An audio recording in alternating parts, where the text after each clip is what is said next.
నేను మీ అందరికీ చెప్పదలిచినటువంటి విషయం ఏంటంటే సంఘానికి అంతటికీ మరొకసారి ప్రయాణం ఆగిపోయే సమయానికి మనం సాధించినది వెనక్కి తిరిగి చూసుకోవాలి.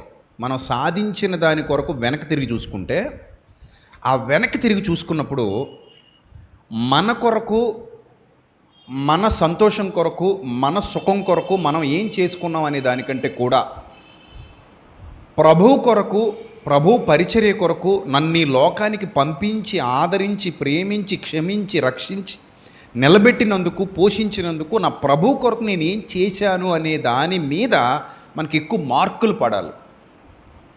బాగా అర్థం చేసుకోండి. మన కొరకు మనల్ని ఏం చేసుకోవద్దని నేను చెప్పట్లా.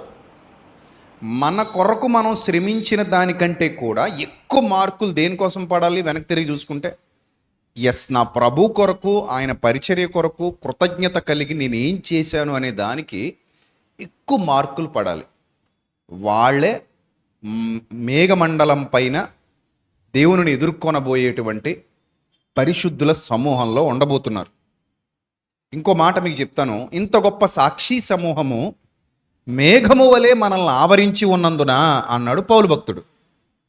ఆ సాక్షి సమూహంలో ఉన్నటువంటి క్యాండిడేట్స్ ఎవరైతే ఉన్నారో వాళ్ళందరూ కూడా ఈ కేటగిరీకి చెందిన వాళ్ళే. నేను ఇప్పుడు మీతో మాట్లాడిన కేటగిరీకి చెందిన వాళ్ళు. వాళ్ళు పొద్దున్న లేస్తే సాయంత్రం పడుకునేంత వరకు నా ప్రభుని ఎలా సంతోషపెట్టాలి, నా ప్రభు కోసం ఏం చేయాలి, నా ప్రభుని ఎలా మహింపరచాలి, నా ప్రభు పని ఎలా జరిగించాలి, నా ప్రభు చిత్తాన్ని ఎలా నెరవేర్చాలి, ఫస్ట్ ప్రియారిటీ నా ప్రభుదే, ప్రాణం కూడా నా ప్రభు కోసం తృణప్రాయంగా ఎంచుకోవాలి అనేటువంటి లక్షణాలు కలిగి ఈ భూమి మీదే మనం నివసిస్తున్న ఇదే భూమి మీద, వేరే దేశంలో అంతే, గడ్డ అయితే ఇదే మట్టి, వేరే దేశంలో ఇదే సూర్యుని క్రింద, ఇదే ఆకాశం క్రింద, ఇదే గాలి పీలుస్తూ ఇదే భూమి మీద కొన్నాళ్ళ క్రిందట జీవించి వెళ్ళిన వాళ్ళు సాక్షి సమూహం. ఇప్పుడు మన వంతు వచ్చింది. మనం కూడా ఏదో ఒక రోజు వెళ్ళిపోతాం, ఉండం. ప్రతి దానికి ఒక ముగింపు ఉంటుంది. ఒక ప్రారంభం ఉంది అంటే ఖచ్చితంగా ఒక ముగింపు ఉంటుంది. మనకు కూడా ఒక ముగింపు ఉంటుంది. కానీ వెనక్కి తిరిగి చూసుకున్నప్పుడు నా దినాలు, నా సమయం, నా శ్రమ, నా ఖర్చు, నా జీవితం సమస్తం కూడా ఎవరికి ఎక్కువ ప్రాధాన్యత ఇచ్చింది, ఈ ఘటము దేని కొరకు ఎక్కువ నలిగిపోయింది, ఈ ఘటము దేని కొరకు ఎక్కువ ఉపయోగించబడింది, ఈ ఘటము ద్వారా ఎవరు ఎక్కువ ఎలా మహిమపరచబడ్డారనే దాని మీద దేవుడు మనల్ని హత్తుకునే ఆ సమయం ఆసన్నమై ఉంటుంది. అందుకే బైబిల్ గ్రంథంలో బళా నమ్మకమైన మంచి దాసుడా ఆ పదం ఒక రకంగా మనకి గూస్ బంప్స్ ఇస్తుంది. ఆ పదం మనుషులు అంటుంటేనే మనకి ఎంతో ఆనందం కదా అది కదా. మనుషులు మనల్ని బళ అని అంటుంటే మనకి ఎంతో ఆనందం. అలాంటిది సాక్షాత్తు సర్వోన్నతుడైన ప్రభు బళా నమ్మకమైన మంచి దాసుడా అని మనల్ని అంటే, దాసురాలా అని మనల్ని అంటే, దాన్ని మించిన ఆనందం మరొకటి ఉండదు. ఇది సంఘమంతా గుర్తుపెట్టుకోవాలి. అలాంటి గొప్ప స్థితిని దేవుడు మనకు అనుగ్రహించాలని ఆయన ఎదురు చూస్తున్నాడు. Choice is yours. నీకేం కావాలనే నిర్ణయం నీకే వదిలేశాడు. ఎంత గొప్ప స్థితిని ఇవ్వబోతున్నాడు అన్నది ముందే చెప్పేసి నీ చేతులకు వదిలేశాడు. నిర్ణయం నీదే, నీకే విడిచిపెట్టేశాడు. ఏ డెసిషన్ తీసుకున్నా నువ్వే తీసుకోవచ్చు. అంటే నువ్వు దేవుని కొరకు బ్రతుకుతావా, బ్రతకవా, దేవుని ఇష్టాన్ని నెరవేరుస్తావా, నెరవేర్చవా, నీదే. చరిత్ర రాసుకునేది మనమే. ఏ చరిత్ర అయినా సరే మన ఆలోచనల ద్వారా రాయబడుతుంది. ఆ కార్యాలన్నీ జరిగిపోయిన తర్వాత అది చరిత్రగా మిగిలిపోతుంది అంతే. ఒక మనిషి తన జీవితాన్ని తన ఆలోచనల ద్వారా నడిపించుకుంటాడు.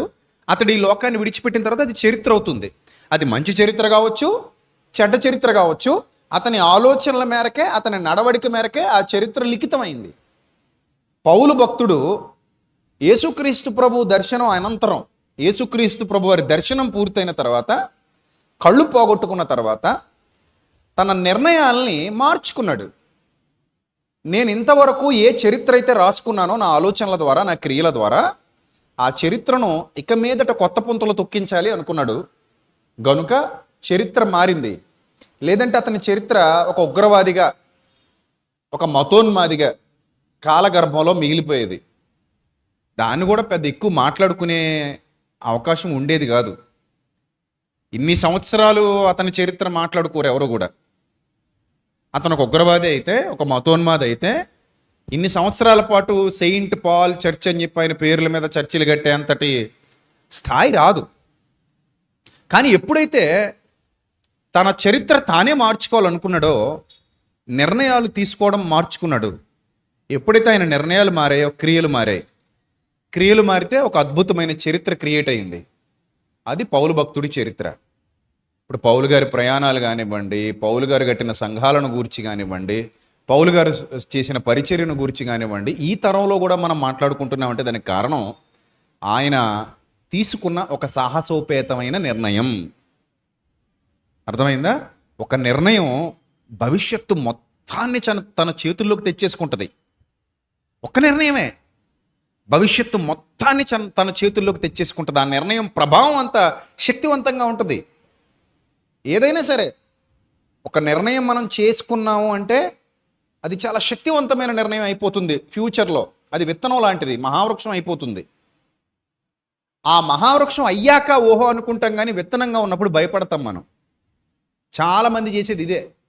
దేవుని కొరకు ఎందుకు బతకట్లేదు, దేవుని ఇష్టాన్ని ఎందుకు నెరవేర్చట్లేదు, దేవుని చిత్తానుసారంగా ఎందుకు జీవించలేకపోతున్నాం అంటే బలహీనత, భయం. ఈ రెండే మనిషిని బట్టి పీడించేవి. ఒకటి బలహీనత, రెండోది భయం. ఎక్కువ మందికి బలహీనతలు ఉంటాయి. ఈ బలహీనతలు లాగేస్తాయి మనుషుల్ని, ముఖ్యంగా క్రైస్తవ సంఘాలని బలహీనతలు ఆవరించేస్తున్నాయి, బలహీనతలు లాగేస్తున్నాయి. రెండోది భయాలు లాగేస్తున్నాయి. కొంతమంది ఏమో భయాల వల్ల, కొంతమంది ఏమో బలహీనతల వల్ల దేవుళ్ళు ఎదగలేకపోతుంటారు. అలా ఎదగలేకపోవడం అనేది ఒక చరిత్ర వ్రాయబడటానికి అవకాశం లేకుండా, ఆస్కారం లేకుండా ఆపేస్తుంది. మీకేం బలహీనతలు ఉన్నాయి, ఏవి మిమ్మల్ని వెనక్కి లాగుతున్నాయి, మీకేం భయాలు ఉన్నాయి, ఏవి మిమ్మల్ని వెనక్కి లాగుతున్నాయి అనేది నేను చెప్పలేను. కానీ మిమ్మల్ని మీరు పరీక్షించుకుంటే మీకు అర్థమైపోద్ది. నా జీవితం ఏంటి, నా ఆలోచన సరళేంటి, నా బ్రతుకేంటి అనేది మనల్ని మనం పరీక్షించుకుంటే అర్థమైపోద్ది. మరలా